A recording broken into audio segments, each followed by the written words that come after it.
In the movie Avengers Infinity War, Thanos was driven by his purpose of erasing half of the life of the universe. When he finally snapped his fingers, that moment his consciousness traveled to the orange looking twilight zone. I believe it's called the Soul World. There, he saw young Gamora and had an emotional conversation with her. This was necessary. Thanos did lose everything in the pursuit of achieving his goal. All his loyal children dead. His favorite daughter Gamora, he had to kill her himself.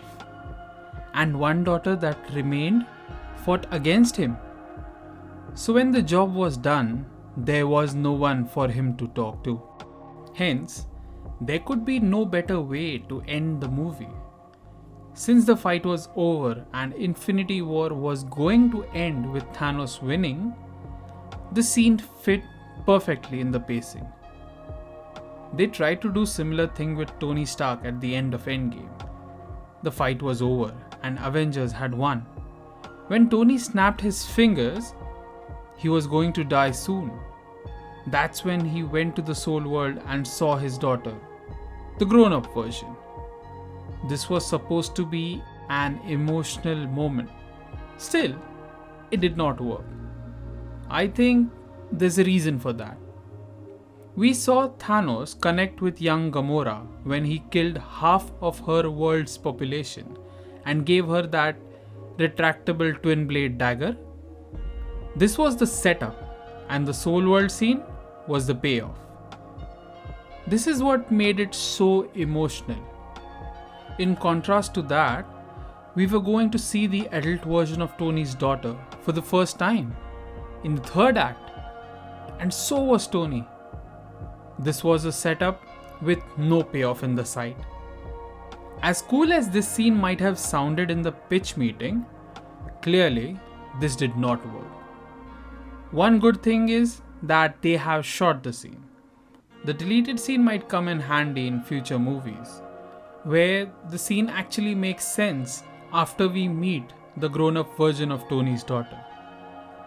At this point you might be wondering, what is the point of all this? When is he going to talk about the question and what she said? Patience. The answer is... But first, let's get a bit technical here. We don't completely understand how the Soul Stone works. Based on what we have seen, the process is simple. You gather all the Infinity Stones, don the gauntlet, and snap your fingers while making a wish. Immediately, the Soul Stone will take you to the Soul World and connect you with that one person emotionally close to you. If I may, let me add a bit of my theory to it. When people went to Vormir to get the Soul Stone, Red Skull said that getting the Soul Stone requires one to pay a heavy price. It's a trade, a soul for a soul. So basically, the person who wants the Soul Stone must sacrifice someone who they care for. But why? Is it because by killing this person on Vormir, the soul of that person gets trapped inside the Soul Stone? So when the snapper transports to the Soul World, they will have a final moment with the person they lost. That's why Thanos sees Gamora, which is the same reason why Bruce Banner should have seen Black Widow in the Soul World. While Gamora asked, "What did it cost?" Natasha can tell Bruce, "You did the right thing snapping your fingers. I did the right thing sacrificing myself." And then go on to tell why she did that. This would be the closure Bruce wanted and was aching for. He would have got that by doing the Soul World scene after his snap. But I can understand that probably it didn't fit the pacing of the movie, since it came before the final battle.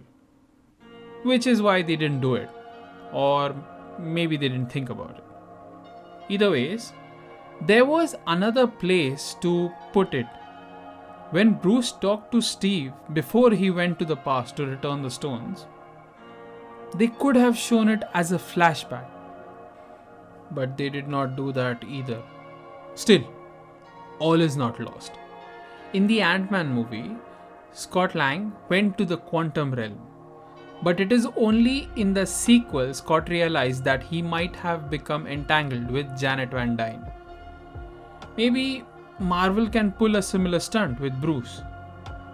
The upcoming Black Widow movie might bring us closure as to why Natasha sacrificed her life to acquire the Soul Stone. Maybe in the end credit scene, Bruce can meet with the new Black Widow, and that's when we can have the Soul World scene. This would make the scene between the deceased Natasha Romanoff and mourning Bruce Banner more emotional. Also, it would work as a reminder that she did die and the entire Black Widow movie happened in the past. Having said that, the Black Widow movie is now complete and ready for release. So if Kevin Feige has thought about it, the scene will be there. But since what I'm asking for is so specific that at this point, I can only hope that they have done something like that. Thank you.